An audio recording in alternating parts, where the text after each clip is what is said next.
The instruction of the Lord is perfect, renewing one's life. The testimony of the Lord is trustworthy, making the inexperienced wise. Welcome to another series of the Apostles' teaching. You can cast out devils, and that is instant.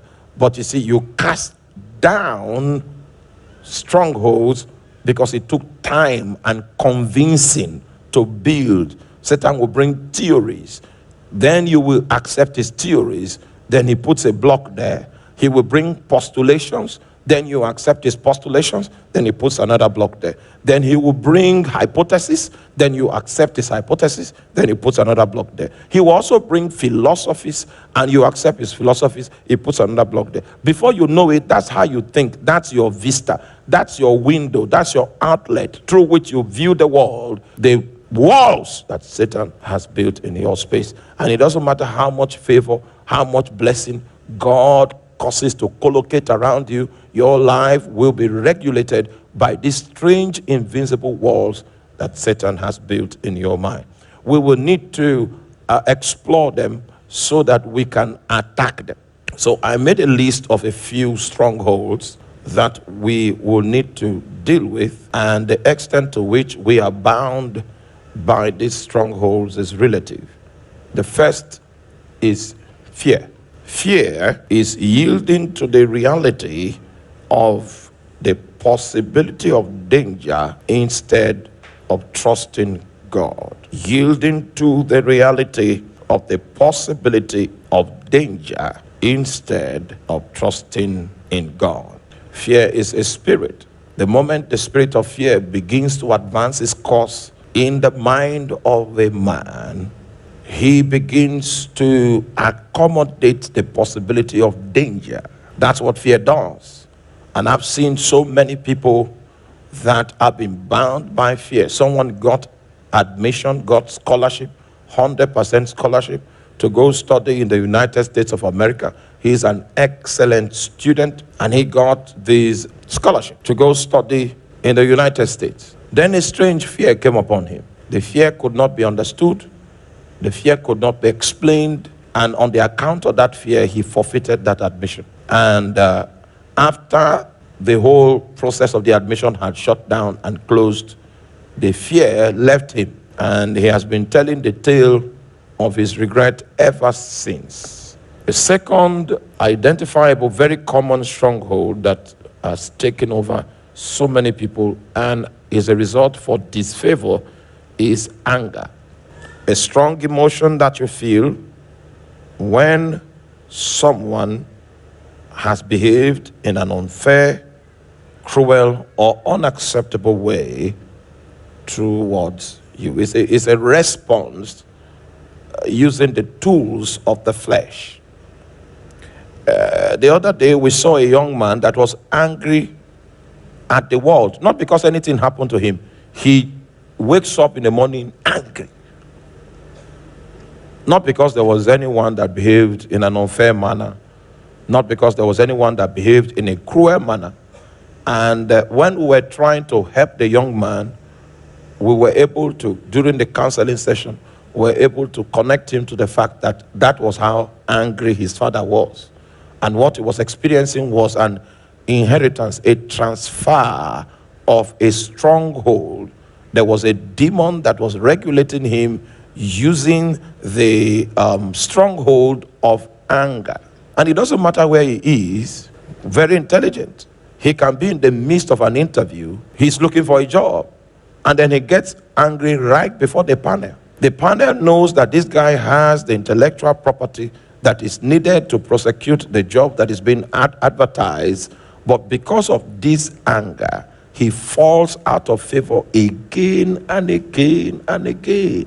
And you know, an angry person will always look outside, that what is wrong is outside. These are deceiving parameters that the devil puts in place in order to keep us perpetually bound. I've seen parents that have transmitted the spirit of depression to their children because of an unbridled dimension of the spirit of anger. Then we also have depression. Depression is another stronghold, allowing the act of abandonment to instill a feeling of worthlessness. Maybe in your family you were abandoned. You had genuine cases, genuine troubles, and the people that were supposed to help you, that had the means to help you, that had the capacity to help you, decided to relegate you to the background. And in the midst of that shadow, a spirit of depression was able to manipulate itself and find a place in your mind. So you have been living under the influence of that spirit, and your estimation of yourself, no matter how advantaged you are, is that you are worthless. And I've met many people like that. Very intelligent people, sharp people, gifted people, but performance zero, because the people have come to a point where they believe there is no need to strive further because of a sense, an utter sense of hopelessness that has besieged their mind. We also have another stronghold that is built around abuse. Anyone that is in this place that experienced any form of abuse whatsoever while you were growing up, something you could not share with your parents, but it affected your life. You had to keep it secret, even though you were not taught how to keep it secret. But it was shameful, so you felt it was not to be exposed. And Satan shows up under such circumstances, and he builds strongholds around the secrecy of the matter that you are trying to keep from coming into limelight. He builds a stronghold of resentment. There is an inner bitterness that has found its place in the human heart, which is occasioned by disadvantage, is occasioned by an abuse that took place at some point, and it was not properly handled. There was no pathway for ventilation, and it became a stronghold of resentment. There is nothing you do to that person or about that person that excites the person. The person has gone beyond the possibility of excitement because there's an ingrained inner resentment that sits deeply on the person's heart. And even though you cast out the spirit, the fact that the structures of resentment have already been built as an everlasting stronghold in the person's mind, in the absence of the physical personality called the demon, the control and the influence of that demon is still rooted in that structure of resentment that is built in the mind. Another one is called self-hatred. I've seen a lot of this in Britain. I've seen a lot of it in Brazil. Self-hatred. How did the devil build this edifice? Some people in Britain, some people in Brazil, when you engage them, why are they not coming to church? Some of them are even from Christian backgrounds, and they can relate with your invitation that you're extending for them to come to church. But the person sees himself in such a manner that he's not deserving of any form of improvement whatsoever.